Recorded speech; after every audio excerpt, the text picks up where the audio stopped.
और देखिए आज हम जो बात करने वाले हैं वो ये बात करने वाले हैं कि आत्म स्वीकृति। दोस्तों, जितने लोग भी नशा मुक्ति केंद्र में होते हैं, जब नशा खरीदने की बात आती है या नशे पे पैसे खर्चने की बात आती है, तो नशा लेने के लिए हमें कहीं भी जाना पड़े, चाहे ठेका कीचड़ के अंदर हो, नाले के ऊपर हो, भीड़ लगी हो, एक के ऊपर एक आदमी चढ़ा हुआ हो, तब भी हम कोई शिकवा शिकायत, यहाँ पर हमारी आत्म स्वीकृति बिल्कुल पक्के तौर पर आ जाती है।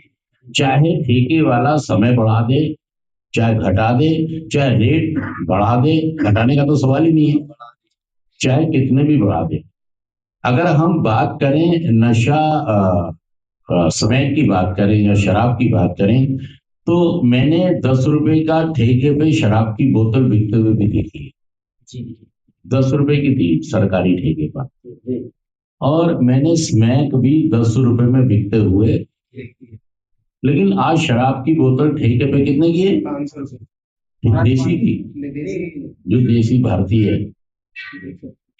180 रुपए की। मतलब 10 रुपए वाली चीज 180 की होगी, कितने गुने बढ़ गई? 170 17। स्मैक जो 10 रुपए की बिकती थी, वो कितना बढ़ गई? 5। स्मैक 10 रुपए वाली आज बिकती है 500 रुपए में।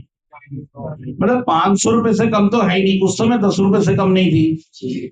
तो हमने कोई शिकवा शिकायत, 10 रुपए की चीज 500 रुपए की हो गई। कभी हमने भाई साहब विद्रोह, कभी हमने विरोध।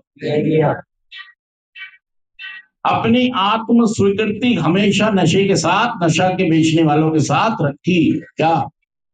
आत्म स्वीकृति। क्योंकि शायद इसलिए रखी कि हमें उस नशे के बगैर हमारा जीवन जीवन, इसीलिए शायद हमने उसके लिए सारी स्वीकृतियां दे दी। चाहे तुम नशा कीचड़ में बेचो,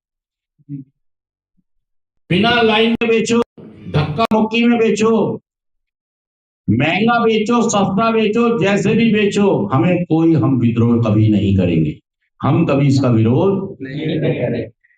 हम इसे स्वीकृति देते हैं। हमने आत्म स्वीकृति को चलो जुड़ गए बात। हमने अपनी आत्म स्वीकृति को दे दी नशे को। लाइट इधर करना। हमने कोई विद्रोह नहीं किया, हमने कोई विद्रोह नहीं किया। लेकिन जब हम नशा मुक्ति केंद्र में आते हैं, तो हम हर चीज का विद्रोह, हर चीज का विरोध। बैल सुबह 6 बजे क्यों लगा रहे हो? क्या करें? सुबह 7 बजे उठा के हमें का ऑफिस भेज रहे हो तुम? मतलब हम नशा मुक्ति केंद्र की किसी चीज को स्वीकार। देखिए आज का थॉट आत्म स्वीकृति। जितने भी लोग सेंटर के अंदर रहते हैं, ये झुंझला जाते हैं, ये झल्ला जाते हैं, ये बदले की भावना में आ जाते हैं, ये गुस्से में आ जाते हैं। असल में होता क्या है कि यहाँ पर अगर हम बात करें दिमागी तौर पर, देखिए दोस्तों, मेरे को बहुत लंबा अनुभव है नशा मुक्ति के साथ। 10 साल जब मैंने नशा किया, तो मैं नशा मुक्ति केंद्र 10 दिन 5 दिन 10 दिन 5 दिन कहाँ रहता था, और मेरे को, मेरे परिवार को लगता था, मैं कसम खा लेता था कि अब नहीं करूंगा, और मेरे घर वाले भी विश्वास। लेकिन बीमारी को नहीं समझते थे, बीमारी को नहीं समझते थे, रिकवरी को नहीं समझते, बीमारी को नहीं समझ रहे थे, रिलैप्स को नहीं समझते थे, कुछ पता ही नहीं था। बस ये लग रहा था अगर मैं 5-7 दिन नशा ना करूं, तो मुझे दुनिया की कोई ताकत दोबारा नशा, यहीं पे गलती कर रहा था, कोई अच्छे से आने वाला नहीं था। दोस्तों, होता यह है कि मैं 40 साल से भी मुझे ज्यादा हो गए हैं कि मैं नशा मुक्ति केंद्र से नशेड़ी जुड़ा। 10 साल मैंने खुद किया, 10 साल, और मैं पिछले 30 साल कितने दिन से क्लीन हूं? 30 साल से 30 साल 9 महीने 22 दिन, इतने दिन से मैं क्लीन हूं। और क्लीन में इसीलिए हूं कि मैंने अब इस दिमागी विज्ञान को नशा मुक्ति केंद्र में यह सीखा जाना, क्योंकि मेरे को जरूरत थी नशा छोड़ कि मुझे सख्त, मुझे ये एहसास हो गया था कि मैं अपने आप नहीं छोड़ पाऊंगा, मुझे सहयोग सहायता लेनी होगी। बस वो जो आत्म स्वीकृति है जो मेरी बिगड़ गई थी, वो आत्म स्वीकृति मुझे वापस अपने अंदर लेके आती थी दोस्तों। और इस कार्यक्रम ने मुझे वो आत्म स्वीकृति जीना सिखाई।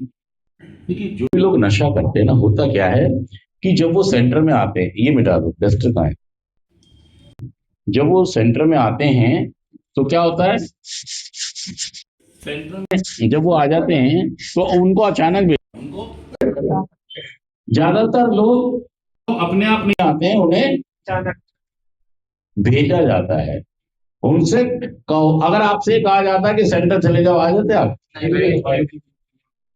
क्योंकि आपके जीवन में आप कहते हो कि बहुत सारे मसले चल रहे हैं, क्या चल रहे हैं, बहुत सारी चीजें चल रही हैं। हो सकता है आपके पास घर में, दुनिया में जो भी आप जीवन जीते हैं, तो वहां पर कुछ लेन हो कुछ देन हो, क्या हो, कुछ कर्ज हो, लेने हो देने हो, है ना, कुछ काम हो जरूर आपको करने जो अधूरे रहे, या कोई नौकरी की बात